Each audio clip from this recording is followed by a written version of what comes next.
కూడా అన్నాడు, మేము గెలిచిన తర్వాత గన్నవరం వంశీని ఉచ్చపోయిస్తాను అని చెప్పాడు. పోనీ జగన్మోహన్ రెడ్డి గారు దిగిపోయిన కాడి నుంచి ఇప్పుడు అన్నోడు వాళ్ళ నాన్న ఎక్కిన కాడి నుంచి వంశీ పోనీ హైదరాబాద్లో ఉన్నాడు అనుకోండి, 5 నెలలు బెజవాడ జైల్లో ఉన్నాడుగా. రోజు వెళ్ళి పోయించావా జైల్లోకి వెళ్ళి? 5 నెలలు రోజుకి వెళ్ళి జైల్లోకి వెళ్ళి పోయించావా అని అడుగుతున్నా. ఎందుకు పోయించలా? మాట మీద నిలబడవా?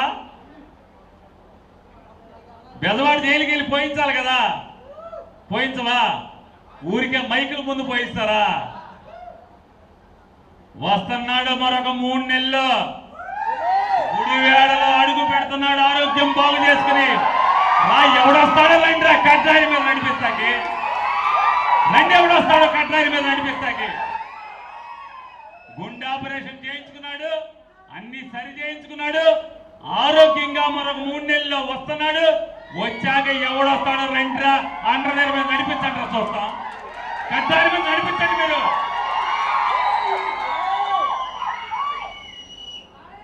తర్వాత ఇంకో ముసల్నాయాలు వచ్చాడు, ఆడేం మాట్లాడు చూడండి.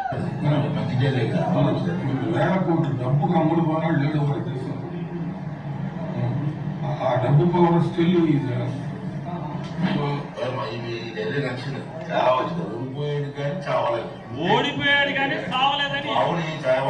ఆడికి 80 ఏళ్ళు వచ్చినా ఆడి ఇంకా సావలేదు. ఆయన పాత్రుడు గాడు. తర్వాత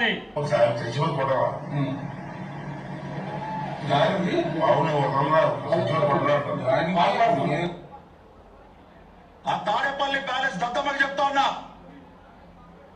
అరే బోసడీకే నీకు దమ్ముంటే తెలంగాణ పోలీసులకి ఎవరో నోటీసు, నువ్వు తమిళనాడు పోలీసులకి ఇవ్వ నోటీసు, యూపీ పోలీసులకి ఇవ్వ నోటీసు, గుజరాత్ పోలీసులకి ఇవ్వ నోటీసు, నీ గుంటూరు ఎస్పీకి ఎవరో బోసడీకే నోటీసులు. ఏంట్రా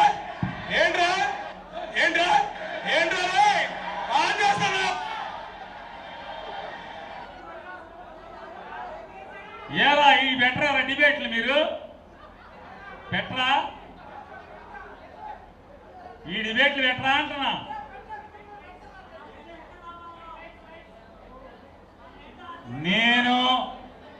నేను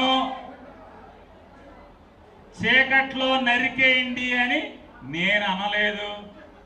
అరే నేను అనాలంటే పట్ట పగలే చేసేయమని చెప్తారా? నేను అనలేదురా. అరే నేను